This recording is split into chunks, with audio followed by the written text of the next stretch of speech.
Assalamualaikum warahmatullahi wabarakatuh. Perkenalkan, saya Aisyah Utondo dengan NIM F521240446. Pada kesempatan kali ini, saya akan membawakan presentasi mata kuliah mitigasi bencana dengan studi kasus di Kota Ampana, Kabupaten Tojo Una, Provinsi Sulawesi Tengah. Tujuan dari presentasi ini adalah untuk mengenali potensi bencana di wilayah Ampana, memahami kondisi masyarakat dan wilayahnya, serta merumuskan langkah mitigasi yang tepat guna mengurangi risiko bencana di masa depan. Berikut beberapa pembahasan yang akan saya presentasikan, diantaranya yaitu potensi bencana, studi kasus bencana, profil masyarakat, profil wilayah, serta rekomendasi mitigasi. Kota Ampana terletak di wilayah rawan bencana karena berada pada jalur pertemuan beberapa sesar aktif di Sulawesi. Jenis bencana utama yang berpotensi terjadi adalah gempa bumi dan tsunami. Beberapa kali gempa bermagnitudo sedang hingga besar telah tercatat di sekitar Ampana dan Tojo Una dalam satu dekade terakhir. Selain itu, wilayah perbukitan dan pesisir juga memiliki risiko tanah longsor, banjir, serta gelombang badai, yang dapat mengganggu aktivitas masyarakat, khususnya nelayan. Dengan kondisi geografis seperti ini, Ampana masuk dalam kategori wilayah dengan tingkat risiko bencana cukup tinggi, sehingga membutuhkan perhatian khusus dalam mitigasi. Berikut beberapa studi kasus bencana yang terjadi di sekitar Ampana, Kabupaten Tojo Una. Yang pertama yaitu gempa bumi. Pada Kamis 26 Agustus 2021, sekitar pukul 9.14 waktu Indonesia Barat, sebuah gempa berkekuatan 5,8 skala Richter mengguncang Kabupaten Tojo Una, Sulawesi Tengah, dengan pusat gempa berada sekitar 44 km barat laut kabupaten tersebut, pada kedalaman 10 km. Menurut laporan BNPB dan BPBD setempat, satu warga meninggal dunia akibat tertimpa bangunan rumah yang roboh saat gempa, sementara beberapa warga mengungsi ke dataran tinggi. Selanjutnya bencana tsunami. Meskipun di wilayah Ampana belum pernah tercatat mengalami tsunami besar, wilayah ini berhadapan langsung dengan Teluk Tomini. Studi historis menunjukkan beberapa kali terjadi tsunami di wilayah Sulawesi Tengah akibat gempa laut. Salah satunya tsunami Palu Donggala pada tahun 2018 yang menewaskan lebih dari 4.000 orang.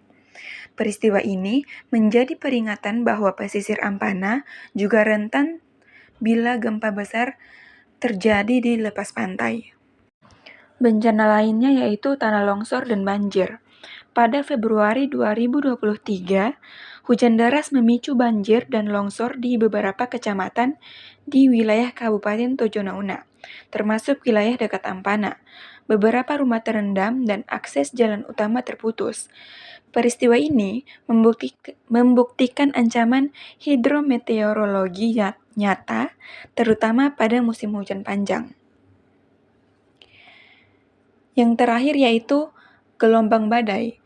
Pada Januari 2022, BMKG mengeluarkan peringatan dini gelombang tinggi di Teluk Tomini dan Laut Maluku, termasuk perairan sekitar Ampana. Aktivitas nelayan dihentikan sementara karena gelombang diperkirakan mencapai 2,5 sampai 4 meter. Hal ini berdampak pada ekonomi masyarakat pesisir yang bergantung pada hasil laut. Profil masyarakat. Masyarakat di Kecamatan Ampana Kota berjumlah puluhan ribu jiwa dengan kepadatan yang relatif tinggi dibandingkan wilayah sekitarnya. Komposisi penduduk berdasarkan usia menunjukkan proporsi yang signifikan pada kelompok anak-anak dan lansia. Hal ini penting karena kedua kelompok ini termasuk kategori rentan saat bencana terjadi. Mata pencaharian utama masyarakat adalah sebagai nelayan, petani, dan pedagang. Hal ini membuat ketergantungan terhadap kondisi alam sangat tinggi. Selain itu, masih terdapat rumah-rumah semi permanen yang berpotensi rusak parah saat gempa besar. Dari sisi fasilitas, Ampana memiliki sekolah, puskesmas, dan rumah sakit rujukan. Namun, kapasitasnya terbatas jika terjadi gempa berskala besar. Kabupaten Tojo Una-Una memiliki wilayah daratan sekaligus kepulauan, dengan Ampana sebagai ibu kota kabupaten.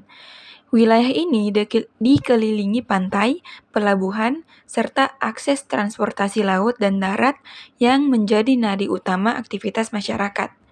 Namun, kondisi geografis tersebut juga meningkatkan risiko, terutama tsunami di daerah pesisir.